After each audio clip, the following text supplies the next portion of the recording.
Lucky भाई, आपका जो पूरा प्रोफाइल है उसमें एक चीज़ ये भी है कि आप कुछ वक्त तक पाकिस्तान में भी थे, अगर मैं गलत नहीं हूँ जी है ना, और वहाँ भी आपने कुछ ऑपरेशंस किए हैं। क्या आप कंफर्टेबल हैं उस बारे में बात करने में, सहज हैं कि क्या वक्त था, कितने वक्त थे, और क्या कुछ वहाँ पर मतलब देखो सर कि कौन से जगह पर थे और कैसे गए नहीं, थे वो तो नहीं, लेकिन मतलब क्या जो भी होता ऐसी है, इंफॉर्मेशन जो सेंसिटिव हो मत बताइए, उसके अलावा जो बताया जा सकता कुछ नहीं सर, क्योंकि क्या होता है कभी भी हम लोग अब जिस और पाकिस्तान के अंदर चीज़ें हैं सर चल रही, हमारे को भी है कि या नहीं कि हमारे कुछ एक लोगों को या हमारे देश के अंदर कुछ एक इन्फिल्ट्रेशन हो सकती है, कुछ एक ऑर्गेनाइजेशन है इसको आईएसआई बना रहा है, आईएसआई को सिर्फ क्या कर रखा है, एक फ्रंट में मोहरा बना रखा है, इसके पीछे पूरा यूएस हो गया, पूरा MI6 की फंडिंग हो गई कि एक नई ऑर्गेनाइजेशन को तैयार करना, उस तक वेपन पहुंचाना। और वो क्या है, पाकिस्तान की आईएसआई चाहे जैश की मदद से, हिजबुल की मदद से, ठीक है, लश्कर तोयबा, इनकी मदद से क्या है कुछ एक एंटी एलिमेंट्स हिंदुस्तान के अंदर भेजें और कैसे कश्मीर को डिस्टर्ब करने की कोशिश करें। तो उन ऑर्गेनाइजेशन को जिनको भी ये डीप स्टेट और आईएसआई मदद करता है, इनको कैसे खत्म करना सर, कैसे अपने देश के लोगों को सुरक्षित करना और कैसे यहां तक ना आने देना, बस वही काम था सर। वही काम था। जी सर। तो धुरंधर में जो कुछ हुआ, जिस पर काफी लोग सवाल भी खड़ा कर रहे हैं कि ये तो असली है, कुछ कह रहे हैं नकली, आपका टेक क्या उसके सर ऊपर? देखो कि भाई आप हम सब कुछ छोड़ देते हैं, दुनिया के अंदर कोई भी एजेंसी होती है सर, देखो दुनिया की हर एजेंसी अपने एजेंट भेजती है, संसार में ऐसा कोई भी नहीं है। मैं ये बोलूं कि आप दुनिया में किसी भी एम्बेसी के अंदर जाकर चले जाओ, सबको पता है एम्बेसी के अंदर क्या चलता है सर, दुनिया के हर आदमी को पता होगा कि दुनिया की किसी भी एम्बेसी में किस तरह के काम चलते हैं, एक एम्बेसी के अंदर कितने एजेंट होते हैं, क्या होता है। आपने अभी MI6 का एक प्रोपोगंडा सुना सर इस देश के अंदर, हम उस पर सिर्फ एक बात करते हैं कि हमारे देश के अंदर पुतिन का विजिट था सर। अब आप MI6 का गेम देखना सर कि कैसे इस दुनिया के अंदर प्रोपोगंडा फैलाना। MI6 क्या करता है, अपनी एक राजदूत लिंडी कैमरॉन से एक लेख लिखवा देता है सर, लोगों को समझ में नहीं आ रहा, दुनिया का सबसे खतरनाक वॉर है सर साइकोलॉजिकल वॉर। बहुत सारे लोग कहते हैं कि यार मुझे एजेंसी ज्वाइन करनी है। आज मैं ये बोलूं कि कभी किसी ने, मतलब हमारे देश के एक जहीन दिमाग ने हमारा एक नाम रखा रिसर्च एंड एनालाइज विंग, बहुत सारे नाम हो सकते थे सर, हिटमैन भी हो सकता था, चीजें भी हो सकते थे। भाई दुनिया में गोली कोई भी चला देगा, गोली चलाना कोई बड़ी बात नहीं है सर, आदमी मारना कोई बड़ी बात नहीं है, कोई भी आदमी मार देगा।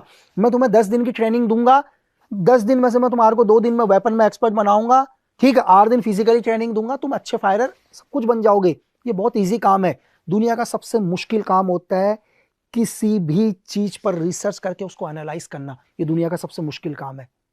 एक शब्द के ऊपर, एक वर्ड के ऊपर वॉर होता है सर, सिंगल वर्ड के ऊपर।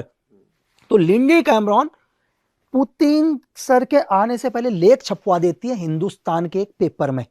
आप MI6 की प्लानिंग सोचो सर, और उस लेख पर क्या लिखती है, उस लेख की हेडिंग होती है कि पुतिन पूरी दुनिया के अंदर नरसंहार कर रहे हैं। हेडिंग सर, आप ये सोचो कि कल आप मुझे अपने घर में मेहमान बुलाओ, मैं आपके घर में मेहमान आ रहा हूं, और आपके ही परिवार का एक आदमी बोल दे कि यार लक्की बिस्ट तो क्या है, एक गैंगस्टर है ना, एक किलर है। अरे यार सर, मैं कहूंगा अरे कैसे आदमी है यार, चाहे आप ही के परिवार में से बोला है ना किसी ने सर, ये क्यों बोला है, आपके मेरे रिलेशन, आप कह रहे हो मेरी बेइज्जती करवा रहे हैं मुझे यहाँ बुला के, चाहे मैं आपसे उस टाइम कुछ नहीं बोलूंगा, लेकिन कहूंगा यार ये तो तुम मेरी इंसल्ट कर रहे हो, मुझे नीचा दिखा रहे हो, अपने ही घर में बुला रहे हो और अपने घर में ये बता रहे हो कि यार ये तो गैंगस्टर है, तो कॉन्ट्रैक्ट किलर है। तो सेम लिंडी कैमरॉन ने क्या किया, हमारे हिंदुस्तान के एक बहुत बड़े पेपर का इस्तेमाल किया सर, इसको मैं बोलूंगा यूज करना। उस पेपर को भी नहीं पता था सर कि मेरा किस तरह से यूज हो जाएगा। लेख लिखा सर, चलो लेख तो लिखा, और उससे भी बड़ी चीज, दुनिया का सबसे खतरनाक स्पाई क्या होता है सर पता आपको, जो अपना नाम कभी सामने नहीं आने देना, वो दुनिया का सबसे डेंजर स्पाई है सर। ध्यान रखना कि उसका नाम आप कभी नहीं सुनोगे।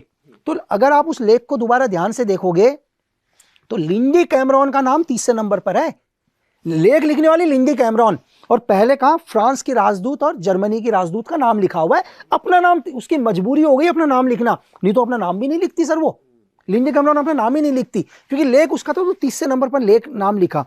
और इस न्यूज का क्या हुआ सर, चलो हिंदुस्तान ने तो भूल गया होगा, क्योंकि हो सकता है कहीं उन्हें पढ़ा भी नहीं होगा। इस लेख का यूज कैसे किया जाता है, इस लेख का यूज किया जाता है पूरे यूरोप के अंदर, पूरे अमेरिका के अंदर, कि हिंदुस्तान ने क्या लेख लिखा है। वो लोगों को ये नहीं बोल रहे हैं कि हमारी एक राजदूत ने लेख लिखा है, और BBC की हेडिंग पूरे यूरोप में चलाई जाती है कि देखो हिंदुस्तान ये लिख रहा है। और सर देखो दुनिया के अंदर मैंने आपको क्या बोला कि आदमी नॉर्मली है जो अपने परिवार देख, अब लोग तो कहेंगे अरे हिंदुस्तान ने ये लिखा है, नीचे कोई, क्योंकि प्रोपेगेंडा इस तरह से है। बहुत बढ़िया बात कही, बहुत बढ़िया आपने बात कही। तो ये होता है एक देश का किसी देश के अगेंस्ट कर देना दूसरे देश को सर, ये लोगों को समझ में आना चाहिए सर कि और उसमें एक वर्ड लिखा है सर कि अनप्रवोक, ये वॉर अनप्रवोक है। उस वर्ड को अगर आप एनालाइज करो, आप कैसे अनप्रवोक कह सकते हो यार एक वॉर को। और दूसरा उसने क्या लिखा, लिंडी कैमरॉन ने लिखा कि पुतिन फुल स्केल वॉर पर आए। तो मैं ये बोलूं यार कि दुनिया की सबसे बड़ी आर्मी में से एक आर्मी है, अगर मैं वहां की रिजर्व फोर्स जोड़ दूंगा तो शायद 60 लाख आर्मी है आज उनके पास रिजर्व फोर्स को मिला के। और मैं लोगों को ये कहना चाह रहा हूं कि यूक्रेन वॉर पर महज 1 से 1.5 लाख की आर्मी वॉर कर रही है, तो लिंडी कैमरॉन कैसे कह सकती है फुल स्केल वॉर है। आप दुनिया को गुमराह कर रहे हो कि फुल स्केल वॉर है। उन्होंने अपनी एयरफोर्स यूज नहीं करी, अपनी नेवी यूज नहीं करी, तब भी आप दुनिया को गुमराह कर रहे हो कि फुल स्केल वॉर से आया। आप इसको अनप्रवोक बोलते हो। आप खुद क्या करते हो, ब्रिटिश आर्मी के साथ मिलकर यूक्रेनियों की हत्या करते हो। सर क्या करते हो, यूक्रेनियों की हत्या करते हो और ब्लेम किसके ऊपर लगाते हो, रशिया के ऊपर। रशिया के ऊपर ब्लेम लगाते हो। रशिया अपने लोगों को बचाने के लिए इस वॉर पर आता है, फिर आप कहते हो कि ये क्या है, एक अनप्रवोक वॉर है, फिर इसको आप अनप्रवोक वॉर बोलते हो। आप क्या करते हो, नाटो को लेकर आते हो यूक्रेन पर, ठीक है, यूक्रेन पर नाटो को लेकर आते हो और फिर कहते हो ये अनप्रवोक वॉर है। तो ये कैसे अनप्रवोक वॉर हो सकती है सर। तो अगर मैं इसको अपने भारत के संदर्भ में लकी भाई समझूं, हाँ। तो कुछ लोगों का विश्लेषण ये भी है कि बांग्लादेश में ऐसे कुछ हिंदुओं की हत्या हुई, तो लोग इसके पीछे भी साजिशें देखते हैं कि ऐसा करके भारत को उकसाया जाए ताकि भारत सरकार कुछ कड़ा कदम उठाए, और कुछ कड़ा कदम उठाए तो बांग्लादेश में और फैलाया जाए कि देखिए भारत तो आपका दुश्मन है, भारत पे युद्ध है, और फिर जो चीजें और खराब हो रहे। और भारत सरकार की दिक्कत यह है कि यार अगर हिंदुओं की हत्या हो रही है और हम हिंदुओं के सबसे बड़े राष्ट्र हैं तो हम चुपचाप बैठेंगे तो हमारा वोटर या भारत का हिंदू भी तो पूछेगा ना कि आप कुछ करते क्यों नहीं। ये पब्लिक यही और ये बड़ी अपने आप में चुनौती है, बड़ा खतरनाक गेम है। और पाकिस्तान में भी इन्होंने पहलगाम में भी जो हमला हुआ उसके पीछे भी बोलकर उसके पीछे भी कौन सा डीप स्टेट है कोई नहीं जानता, क्योंकि जिसने भी हमला करवाया उसको पता था कि भारत की तरफ से रिएक्शन आएगा, फिर भारत और पाकिस्तान वहां उलझ जाएंगे। अब यहाँ भारत और बांग्लादेश उलझे हुए हैं, तो ये बड़े खतरनाक खेल दुनिया में। मैं आपको बताता हूँ सर, गेम क्या होता है, हर आदमी की भावनाएं जुड़ी होती है, हमें भी बुरा लगता है सर। ये लोग क्या करते हैं, इन्होंने क्या कर दिया, बांग्लादेश में हिंदुओं को मरवाया, जलाया, मरवाया। हिंदुस्तानी के अंदर आक्रोश जगा उनका। अच्छा एक चीज बताओ सर, क्या डीप स्टेट को नहीं पता कि इंडिया को गुस्सा आएगा? भाई वो गुस्सा दिलाना चाह रहे हैं कि आपका गुस्सा भड़के, आप सरकार पर प्रेशर दो कि तुम क्या कर रहे हो। अरे सर सरकार के ऊपर पब्लिक का प्रेशर आएगा, यार बांग्लादेश में हिंदुओं को मार रहा है, लोग रो। भाई गुस्सा सबके अंदर है, जितना आपके अंदर गुस्सा है उससे 1000 गुना ज्यादा गुस्सा दिल्ली में बैठे हुए लीडरों के अंदर है सर, है ना। लेकिन इन हमारे दिल्ली में बैठे लोगों को पता है कि एक्चुअल वजह चाल किसकी है पीछे। वो चाहते हैं कि हिंदुस्तान क्या आ जाए, हल्का सा बांग्लादेश के ऊपर एक्शन लेगा। इससे होगा क्या सर, बांग्लादेश के ऊपर एक्शन होगा तो क्या होगा, पूरे बांग्लादेश के लोग बोलेंगे, वो कहेंगे हम तो कह ही रहे थे ना तुम्हें मारना चाहता है, आ गया ना देखो मारने के लिए। तो पूरे बांग्लादेश के हर आवाम को आपके अगेंस्ट करना, ये गेम है इन लोगों का सर। और आज मैं आपको एक चीज और बता रहा हूं कि बहुत सारे लोगों के मेल आते हैं कि सर देखो ब्रिटेन के अंदर तो क्या हो गया, धीरे धीरे मुस्लिम ज्यादा हो रहे हैं। आ रहा है आपको पता होगा चीजें। भाई आप डीप स्टेट का गेम समझने की कोशिश करो।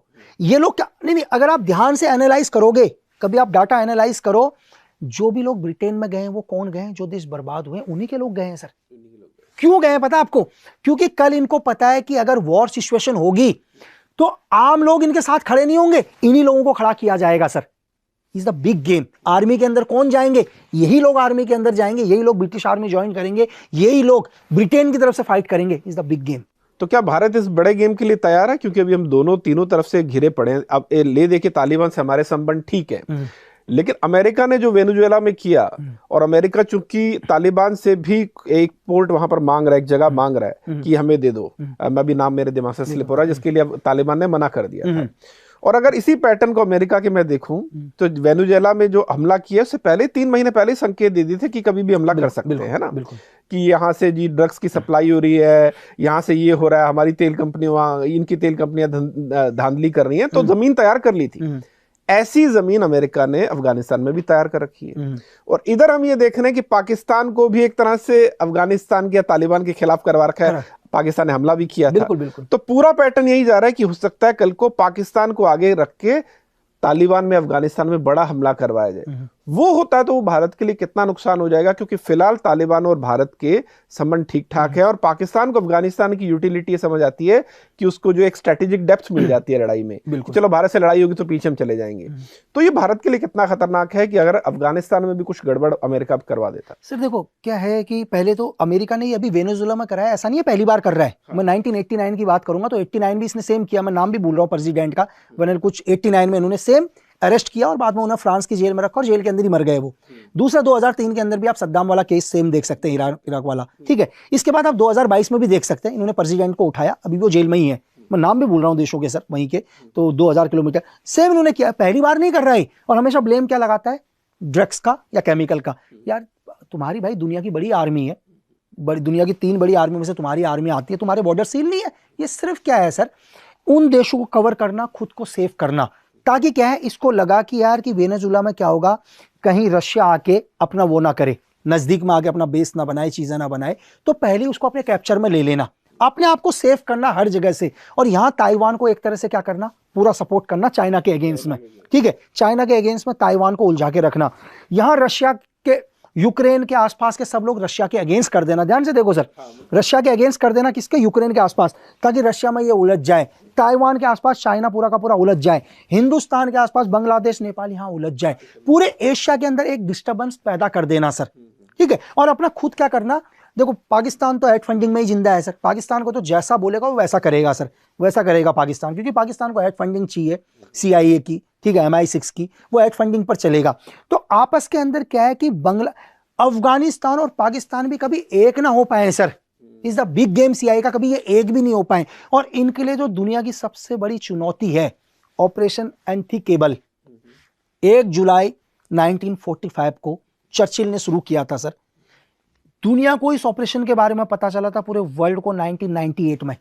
अरे आप ऑपरेशन एंथी-केबल लोग देखना, बताइए डिटेल में। सर डिटेल क्या हुआ कि सेकेंड वर्ल्ड वॉर खत्म था, तो MI6 उस टाइम चर्चिल वहां के प्रधानमंत्री थे, ये वही चर्चिल थे जिन्होंने हिंदुस्तान का विभाजन किया सर, तो वहां के प्रधानमंत्री थे, इन्होंने MI6 ने एक ऑपरेशन लॉन्च किया चर्चिल के उसमें कि सर आप तो दुनिया क्या हो चुकी है, वर्ल्ड वॉर खत्म हो चुके हैं, अब एक काम करते हैं, जितने भी देशों ने इटली, जर्मनी इनके अगेंस्ट फाइट करा, इनको आपस में ही लड़ा दो।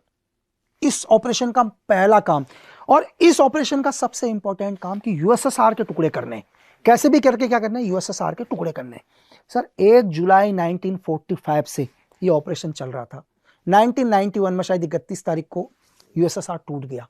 ऑपरेशन नहीं रुका क्योंकि MI6 को ये चीज नहीं था कि USSR टूटकर रशिया फिर भी इतना ताकतवर बनेगा, ये उम्मीद नहीं थी कि इतना ताकतवर बनेगा, फिर भी इस ऑपरेशन को कंटिन्यू किया गया। आज भी ऑपरेशन एंथी-केबल चल रहा है, जबकि 1998 में यह कह दिया था कि इस ऑपरेशन को बंद कर दिया गया, ऑपरेशन बंद नहीं हुआ। आज दुनिया को एक बहुत बड़ी चीज जो नजर नहीं आ रही, दुनिया की डीप स्टेट या MI6 या CIA के लिए सबसे बड़ी दिक्कत क्या है सर, पता है? सबसे बड़ी प्रॉब्लम कि दुनिया के अंदर अगर 3 देश एक हो गए तो पूरा विश्व इनका कुछ नहीं कर पाएगा, और वो देश है सर रशिया, अमेरिका और चाइना। अगर ये देश एक हो जाते हैं ना सर, तो पूरा वर्ल्ड एक तरफ हो जाए, इन तीनों देशों का कुछ नहीं हो पाएगा।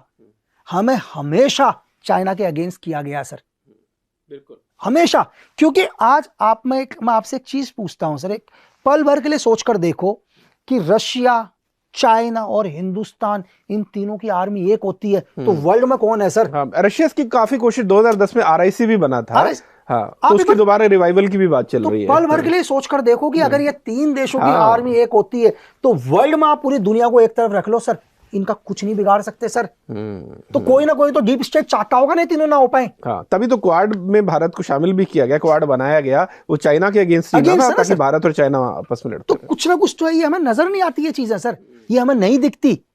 नहीं तो कभी ऐसा होता है सर, आप कभी भी देखो कि किसी भी मोहल्ले में देखो, आप 99% केस में देखोगे नहीं ना कि यार पड़ोसी के साथ तो हाय हेलो रहती है, हाय हेलो, लेकिन बहुत कम केस में आप देखते होंगे कि पड़ोसी से बनती ही नहीं है, है ना? सही बात है, बहुत कम केसों में। तो जब जिस केस में पड़ोसी से नहीं बनती, उसमें कोई ना कोई बहुत बड़ी वजह होती है सर, जो हमें नजर नहीं आती। कोई तीसरा पड़ोसी होता है, तीसरा जो कोई ना कोई होता है पड़ोसी जो इनको इकट्ठा नहीं होने देना चाहता।